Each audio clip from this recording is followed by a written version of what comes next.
আসসালামু আলাইকুম। এই পর্যায়ে আমরা টালি সফটওয়্যার থেকে অ্যাকাউন্টস ইনফো, এখানে গ্রুপ, লেজার এই পার্টগুলো শেষ করার পরে ব্রাউজার টাইপ কি এই বিষয়ে আমরা শিখব।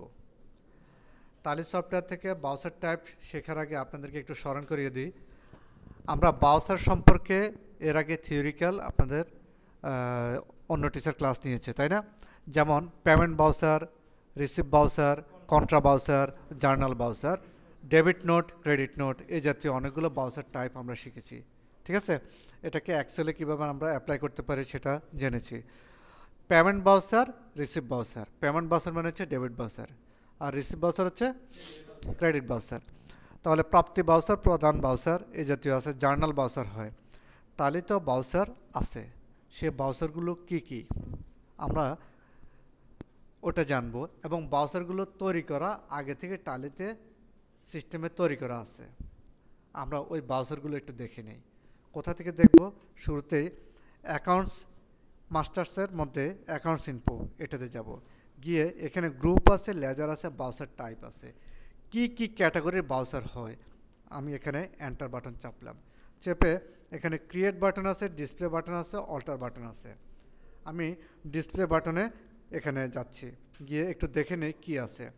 শুরুতে আমাকে দেখাচ্ছে কন্ট্রা ব্রাউজার। কন্ট্রা হচ্ছে cash to bank, bank to cash, অথবা ইন্টার কোম্পানি ট্রানজ্যাকশান লেনদেনগুলো আমরা কন্ট্রা ব্রাউজারে ইউজ করব। ওকে, এরপর হচ্ছে ক্রেডিট নোট, ডেবিট নোট, এগুলো হচ্ছে ক্রয় ফেরত এবং বিক্রয় ফেরত সংক্রান্ত জাবেদাগুলো আমরা এই ডেবিট নোট এবং ক্রেডিট নোটের মাধ্যমে দিতে পারি। ডেলিভারি নোট, আমরা কোথাও যখন মাল ডেলিভারি দিই, পণ্য পাঠাই, আমরা ডেলিভারি নোটের মাধ্যমে সেটা পাঠাতে পারি।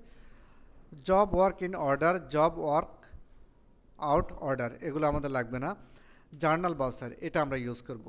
জার্নাল হচ্ছে নন ক্যাশ ট্রানজ্যাকশানের জন্য আমরা জার্নাল ব্রাউজারটি ইউজ করি। ঠিক আছে, এরপরে নিচে দেওয়া আছে এগুলো আমাদের দরকার নাই। পেমেন্ট ব্রাউজারটা আমরা ইউজ করব।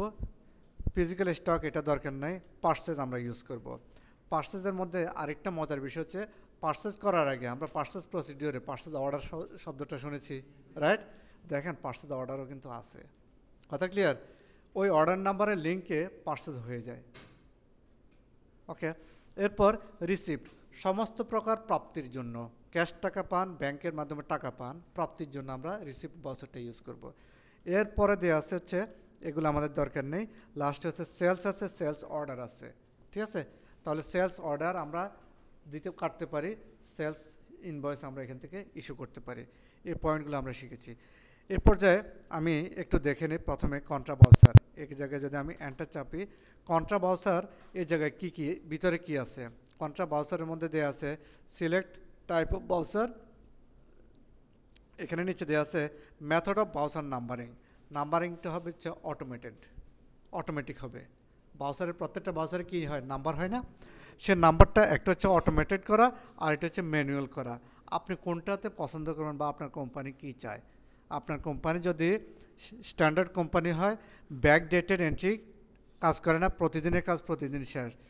ঠিক আছে, কোনো এন্ট্রি বাদ পড়ছে সেটা নতুন ডেটে আপডেট এন্ট্রি দিবে। যেমন আপনি বিকাশে চাইলে কি ব্যাক ডেটে এন্ট্রি ট্রানজ্যাকশন করতে পারবেন? বিকাশে ব্যাক ডেট মানে পিছনের ডেটে ট্রানজ্যাকশন করতে পারবেন। 1 মিনিট আগে ট্রানজ্যাকশন করতে পারবেন।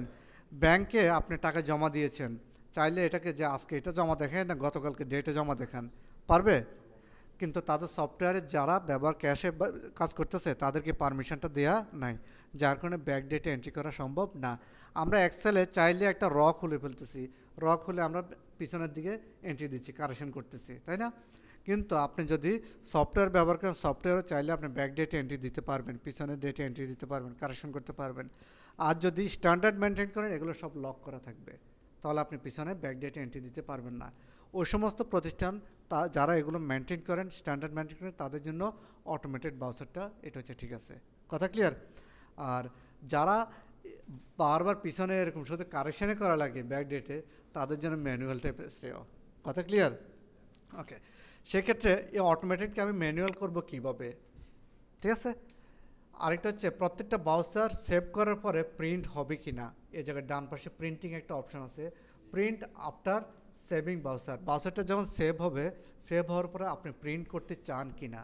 যদি এটাকে নোকে ইয়েস করে দেন, যখনই যে বাউচার করবেন, বাউচার করার পরে আপনার কাছে প্রিন্ট কমান্ডটা চাইবে। আপনি প্রিন্ট কমান্ড প্রিন্ট করতে চান, ইয়েস অর নো। যদি ইয়েস করেন তাহলে প্রিন্ট হবে, আর যদি স্কিপ দেন প্রিন্ট হবে না। কথা ক্লিয়ার? ওকে, তাহলে আমরা এই জায়গায় এটাকে অ্যাক্টিভ করে দেবো, আর অটোমেটিক এটাকে করতে হবে। তো এটাকে যদি অ্যাক্টিভ করতে হয়, আমি কি ডিসপ্লে বাটনে পারবো নাকি অল্টার করতে হবে? ওকে, এই জায়গায় আমি তাহলে আসি হচ্ছে বাউচার টাইপের মধ্যে, একটু স্কেপের পিছনে যাই, একটু পিছনে যাই, আর একটু গেলাম, 3বার স্কেপ দিলাম। এই জায়গায় লেখাই আছে বাউচার টাইপ, বাউচার টাইপের ক্রিয়েট ডিসপ্লে অল্টার। তাহলে আমি অল্টারে চলে গেলাম। অল্টারে গিয়ে আমার যে কয়টা বাউচার ইউজ হবে, আমরা ইউজ করব, ওই কয়টা বাউচার এখন আমি দেখাই দিচ্ছি। আমি এখানে কন্ট্রা বাউচার অল্টার করব, এন্টার চাপলাম। এখানে আপাতত অটোমেটিক দিয়ে রাখতেছি। ওকে, অটোমেটিক দিয়ে করে এন্টার চাপ দিয়ে ডান পাশে যে এগুলো আমার নিচের, এগুলো দরকার নেই। হ্যাঁ, ওকে, ডান পাশে প্রিন্টিং কনফিগারেশনে এই জায়গায় ইয়েস করে দেবো, ডাবল ক্লিক করলে ইয়েস হয়ে গেল। ওকে, এন্টার চাপ দিলাম, এন্টার। এখানে অন্যান্য অপশানগুলো আর কোনো কিছু আমার ইউজ করার দরকার নেই, আমি এগুলো ইগনোর করে যাব। এন্টার চাপ দেবো, অ্যাকসেপ্ট করে দিলাম, ইয়েস হয়ে গেল। কন্ট্রা বাউচারটা যাওয়ার পরে একটু ডাউন এরোতে যাই, এখানে কি আছে, জার্নাল বাউচার। জার্নাল বাউচার থেকে এটাকে আমি ডান পাশে এসে প্রিন্টিং কনফিগারেশন, এটাকে নো আছে, ডাবল ক্লিক করে ইয়েস করে দিলাম, এন্টার চাপ দিলাম, সেভ করে দিলাম। জার্নালের পরে হচ্ছে পেমেন্ট বাউচার, এটাকে ডান পাশে প্রিন্টিং কনফিগারেশন ইয়েস করে দিলাম, আর সব কিছু অটোমেটিক, সব কিছু কী করে দিলাম, অটোমেটিক করে দিলাম। ওকে, এন্টার চাপ দিলাম, ইয়েস করে দিলাম। এরপর পার্সেস আছে, পার্সেসটাকে এন্টার চাপলাম, ডান পাশে প্রিন্টিংকে ইয়েস করে দিলাম। ওকে, পার্সেসের পরে হচ্ছে পার্সেস অর্ডার, দেন পার্সেস অর্ডার, এটাকে ইয়েস করে দেন। এরপর হচ্ছে রিসিপ্ট বাউচার। রিসিপ্ট বাউচারে দুইটা বিষয় আছে, একটা হচ্ছে প্রিন্টিং আফটার সেভিং বাউচার, এটাকে ইয়েস করলাম। তার নিচে একটা হচ্ছে print formal receipt after savings. আপনারা দেখেছেন মাদ্রাসার টাকা কালেকশন করার পর একটা মানি রিসিপ্ট দেয় না? তো যিনি টাকা দিলেন তাকে তো মানি রিসিপ্টটা দেয়, যে টাকা দিয়ে বোঝাচ্ছে যে আপনার টাকাটা আমি পেয়েছি, প্রাপ্তি স্বীকার করে। এখন আমরা কোম্পানি যখন কারো কাছ থেকে টাকা পাই, কোম্পানিও যার কাছ থেকে টাকা পেয়েছে তাকে একটা কী দেওয়া উচিত, মানি রিসিপ্ট দেওয়া উচিত। সে মানি রিসিপ্টটাও আপনি সফটওয়্যার থেকে চান কি না, যদি চান তাহলে পরেরটা ইয়েস করবেন, যে print formal receipt after savings. এটা যদি চান তাহলে এটা দিবেন, আদরে যেটা দেওয়া না। আমি দ্বিতীয়টা দিচ্ছি না, শুধু প্রথমটাই রাখতেছি। এটা হচ্ছে রিসিপ্ট বাউচারের মধ্যে। ওকে, এন্টার চাপ দিলাম, enter enter enter. Receipt voucher পর্যন্ত হয়ে গেল। লাস্টে হচ্ছে সেলস বাউচারটা। সেলস বাউচারটাকে লাস্টে এটাকে ইয়েস করে দিলাম। ওকে, এটাকে সেভ করে নিলাম। কথা ক্লিয়ার? এই পর্যায়ে আমরা বাউচারগুলো কনফিগার করে নিলাম। তাহলে আমরা তালি থেকে আজকে যা জানলাম, অ্যাকাউন্টস ইনপুটে যাব, এখানে গিয়ে গ্রুপস, লেজার, বাউচার টাইপ, এই বাউচার টাইপে আমরা যে বাউচারগুলো আছে এগুলো আমরা দেখে নিলাম, এবং যেগুলো এডিট করা দরকার এগুলো আমরা এডিট করে প্রিন্টিং ইয়েস করে দিলাম। আশা করি বুঝতে পেরেছেন।